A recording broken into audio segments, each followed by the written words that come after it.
Assalamu alaikum wa rahmatullahi wa barakatuh. Paix sur ceux qui suivent la guidée. Paix et bénédiction sur le prophète sallallahu alayhi wa sallam, sur ses compagnons, ses amis, sa famille, ainsi que sur tous ceux qui le suivront de bonne foi jusqu'au jour du jugement.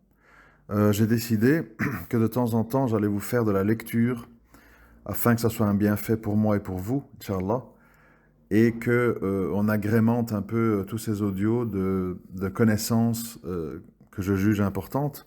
Bien sûr, je ne peux pas parler surtout euh, de manière voilà, complète, mais en tout cas faire des petits rappels de sources, ça peut ne faire que du bien. Alors aujourd'hui, je voudrais lire de manière assez brève une des conditions de la foi, qui est de croire au décret et au destin, qu'on appelle le qadar. Alors, le musulman croit au décret et au destin d'Allah, à sa sagesse et à sa volonté. Aucun acte dans ce monde, volontaire ou pas, accompli par l'homme, n'échappe à sa connaissance et à sa volonté. L'homme croyant est convaincu qu'Allah est juste dans ce qu'il décrète et destine à l'homme. Sa sagesse transparaît dans ses actes et sa gestion. Sa sagesse est inhérente à sa volonté. Tout ce qu'il veut se réalise, jamais le contraire. Il n'y a de puissance ni de force qu'en lui. Cela est confirmé par les arguments scripturaires et rationnels suivants. Bismillah. Sourate 54, verset 49. Allah dit dans son livre, nous avons créé toutes choses avec mesure. Sourate 15, verset 21. Il n'est rien dont nous n'ayons les réserves et nous ne le faisons descendre que dans une mesure déterminée. Sourate 57, verset 22. Nul malheur n'atteint la terre ni vos personnes qui ne soit enregistré dans un livre avant que nous l'ayons créé. Cela est facile pour Allah. Sourate 64, verset 11. Nul malheur n'atteint l'homme que par la permission d'Allah. Sourate 17, verset 13. Et au cou de chaque homme, nous avons attaché son œuvre. Sourate 9, verset 51. Dit, rien ne nous atteindra en dehors de ce que Allah a prescrit pour nous. Il est notre protecteur. C'est en Allah que les croyants doivent placer leur confiance.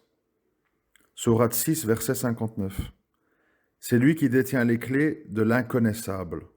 Nul autre que lui ne les connaît. Et il connaît ce qui est dans la terre ferme, comme dans la mer. Et pas une feuille ne tombe qu'il ne le sache. Et pas une graine dans les ténèbres de la terre, rien de frais ou de sec qui ne soit consigné dans un livre explicite. Sourate 81, verset 29. Mais vous ne le voudrez que si Allah, maître des mondes, le veut. Sourate 21, verset 101. Ceux à qui nous aurons déjà destiné la belle récompense en seront tenus à distance. Sourate 18, verset 38. Que ne dis-tu en entrant dans ton jardin? Ce que Allah veut s'accomplit, il n'y a de force que par lui. Sourate 7, verset 43. Nous n'aurions pas été guidés si Allah ne nous avait pas guidés. Le prophète sallallahu alayhi wa sallam nous a informés sur le décret et le destin en disant notamment: le corps de tout homme demeure d'abord 40 jours à s'agglomérer dans le ventre de sa mère, puis pendant un temps d'égale durée. Il est caillot de sang, puis pendant 40 autres jours, il devient un morceau de chair. Alors Allah envoie un ange avec l'ordre d'écrire 4 mots relatifs à la conduite de l'homme, à sa part de bien, au terme de sa vie, à sa destinée heureuse ou malheureuse. Puis, l'esprit est insufflé dans cette chair. Par Allah, en dehors de ce qu'il y a point d'autre Allah. Il arrive que l'homme ait la conduite des élus jusqu'au moment où l'espace d'une seule coudée le sépare du paradis.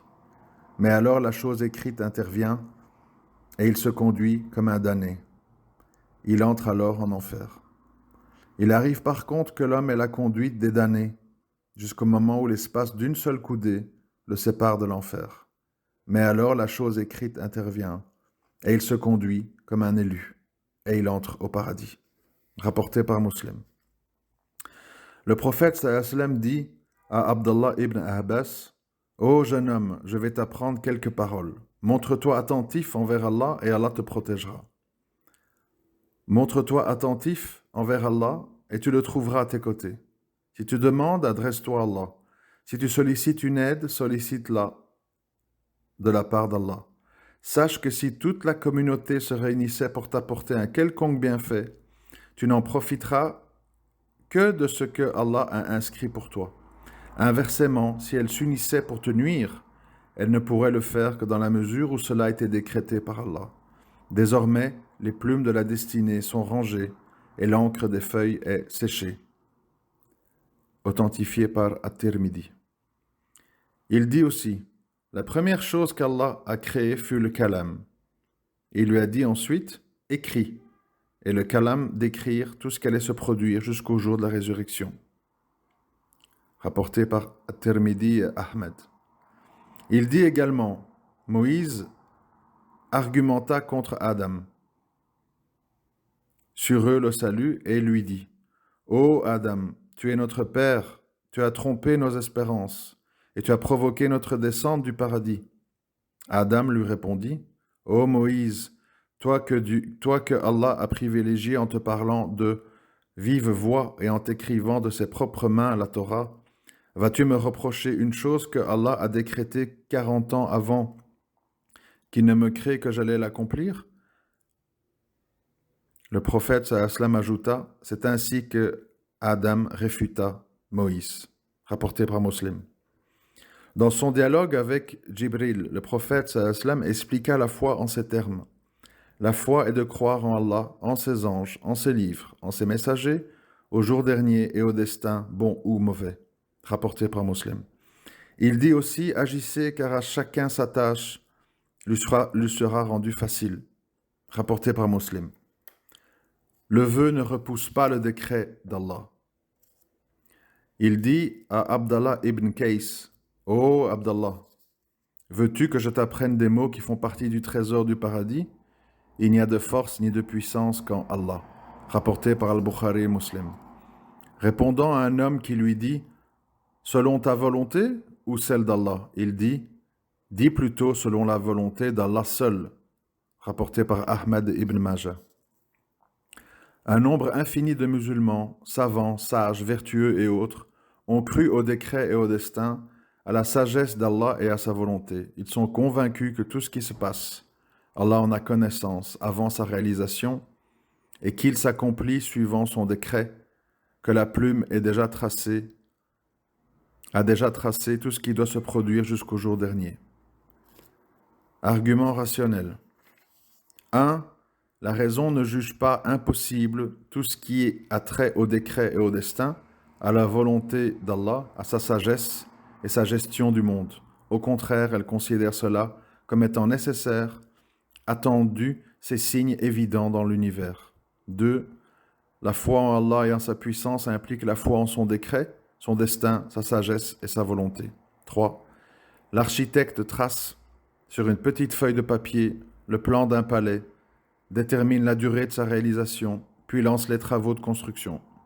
Le temps prévu pour la construction s'écoule à peine que le palais surgit selon les plans prévus, sans que rien n'y manque. Alors, comment nier qu'Allah préécrive le destin de l'univers jusqu'à l'avènement de l'heure? De par sa toute-puissance et son omniscience, il concrétise ce destin conformément à ce qu'il a décrété, tout se déroulant en temps et lieu prédéterminés, dans le respect de la mesure et la manière définie par Allah. Je vous remercie pour l'écoute. À très bientôt, Inch'Allah. Assalamu alaikum wa rahmatullahi wa barakatuh.